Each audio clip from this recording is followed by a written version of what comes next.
Iran যুদ্ধের প্রভাবে তেলের বাজারে আগুন। এবার বিক্রেতাদের উপরে ৩.৫% ফুয়েল সারচার্জ চাপিয়ে দিল e-commerce giant Amazon.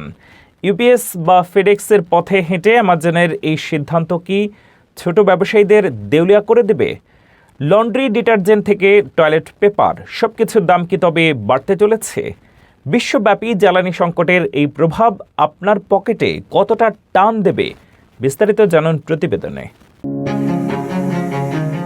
Online shopping এর দুনিয়ায় কি দুর্দিন ঘনিয়ে আসছে? ইরান যুদ্ধের আবহে বিশ্ববাজারে তেলের দাম প্রতি ব্যারেল $100 ছাড়িয়ে যাওয়ায় পরিবহন খরচ এখন আকাশচুম্বী। এর সরাসরি প্রভাব পড়ছে সাধারণ মানুষের কেনাকাটায়। সম্প্রতি অ্যামাজন ঘোষণা করেছে যে তারা তাদের থার্ড পার্টি বিক্রেতাদের ওপর ৩.৫% হারে ফুয়েল অ্যান্ড লজিস্টিক্স সারচার্জ আরোপ করতে যাচ্ছে। 17 এপ্রিল থেকে কার্যকর হতে যাওয়া এই সিদ্ধান্ত কি আপনার প্রিয় পণ্যের দাম বাড়িয়ে দেবে? অ্যামাজনের আগে ইউপিএস, ফেডেক্স এবং ইউএস পোস্টাল সার্ভিসের মতো সংস্থাগুলো একই পথে হেঁটেছে। যদিও অ্যামাজন দাবি করছে যে তাদের এই 17 সেন্টের গড় সারচার্জ অন্য ক্যারিয়ারগুলোর তুলনায় অনেক কম, কিন্তু বিশেষজ্ঞরা বলছেন অন্য কথা। বিশেষ করে যারা সাবান, ডিটারজেন্ট বা টয়লেট পেপারের মতো নিত্যপণ্য বিক্রি করেন তাদের মুনাফা এমনিতেই খুব কম থাকে। নতুন এই সারচার্জের পাশাপাশি অতিরিক্ত ট্যারিফ বা শুল্কের বোঝা ছোট কোম্পানিগুলোকে ব্যবসার লালবাতি জ্বালিয়ে দিতে পারে।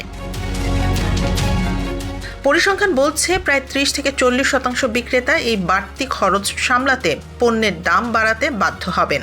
অন্যদিকে বিমান চলাচলের ক্ষেত্রেও জেট ফুয়েলের দাম বাড়ায় বিমান ভাড়াও বাড়তে শুরু করেছে। ডোরড্যাশ বা উবার ইস্টের মতো অ্যাপগুলো সার্ভিস চার্জ বাড়ানোর পরিকল্পনা করছে। সব মিলিয়ে জ্বালানি সংকটের এই ঢেউ এখন সাধারণ মানুষের দৈনন্দিন বাজেটে বড় আঘাত হানতে প্রস্তুত।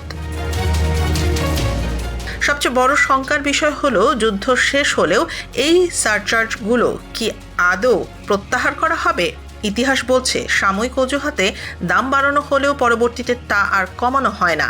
2026 সালের এই কঠিন সময়ে দাঁড়িয়ে অনলাইন শপিং থেকে শুরু করে নিত্যপণ্যের বাজার সবকিছুই এখন যুদ্ধের চড়া দাম দিতে বাধ্য হচ্ছে।